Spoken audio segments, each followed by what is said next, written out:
All right, here it is, the recipe I told you about that I was going to use my homemade French dressing with.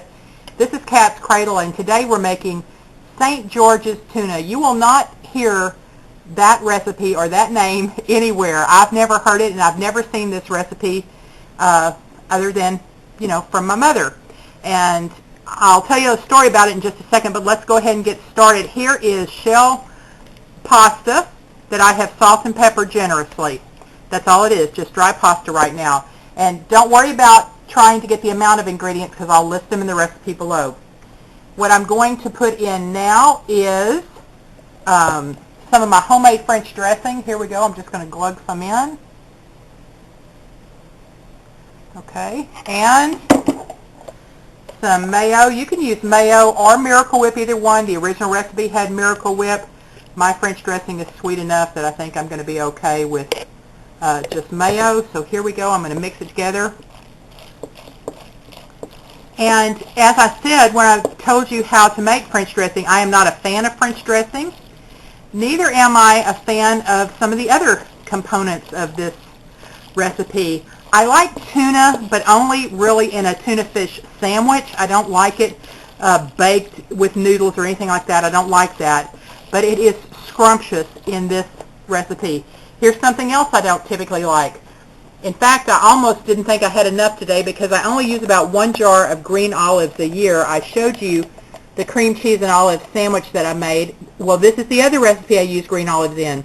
I don't particularly care for them, but they are essential in this recipe. They are delicious. Here are onions, bell pepper, celery, 2 cans of tuna.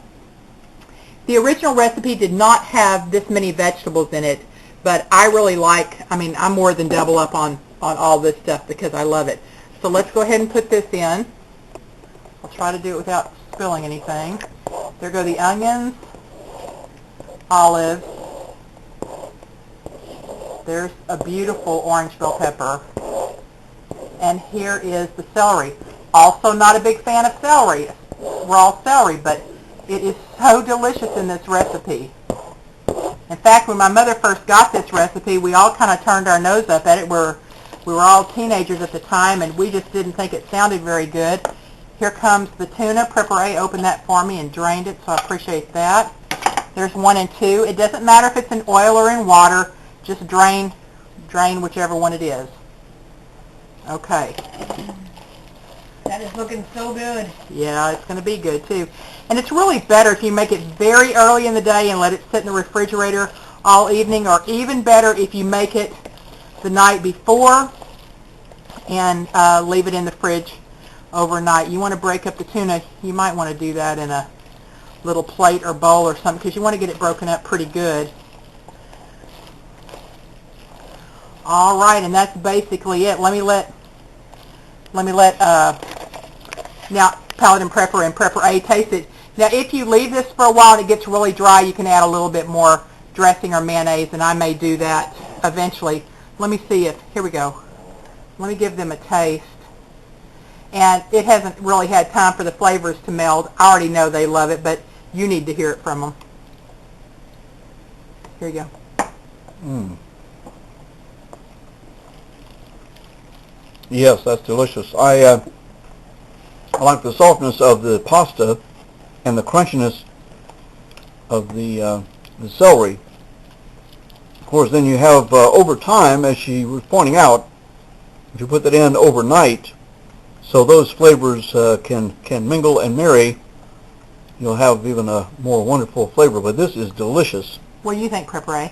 I think it's awesome. I love the French dressing and all the vegetables. I too am not a very big fan of raw celery, but she's right, it's awesome in this. Okay, let me tell you how this came about. My mother, I think, was dating my stepfather, and they've been married now since I was in 9th grade, so a long time. But at the time, he attended a church different from my mother's, and that church was going to have a Christmas bazaar. And with their Christmas bazaar every year was their salad supper, which everybody in town just loved. Well, my mother, wanting to be, a good person and helpful, volunteered to bring a salad to the salad supper.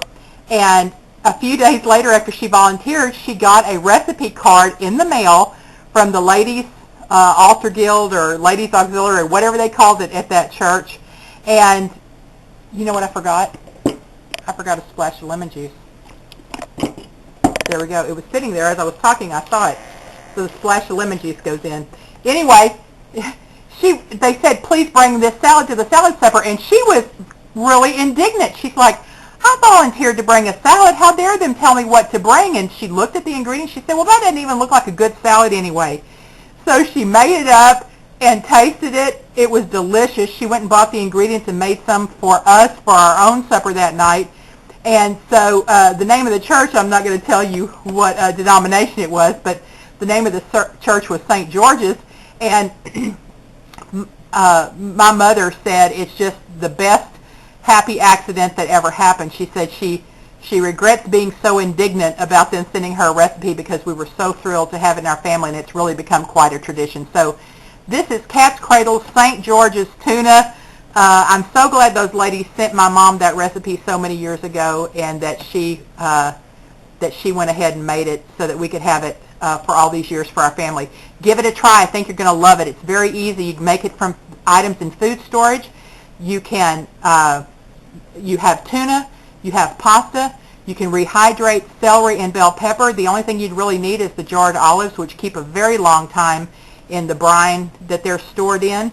And if you have some dressing stored away, then you just got it made. Of course, I used bottled lemon juice in this, and you could use fresh, but a lot of this you have in your food storage. So I hope you'll give it a try and that you'll like it. It's great to take to a covered dish or, you know, PTA dinner, whatever, because you can make it ahead whenever you have time, and it just sits there until you're ready in your fridge. Let me know if you try it. Katzcradul.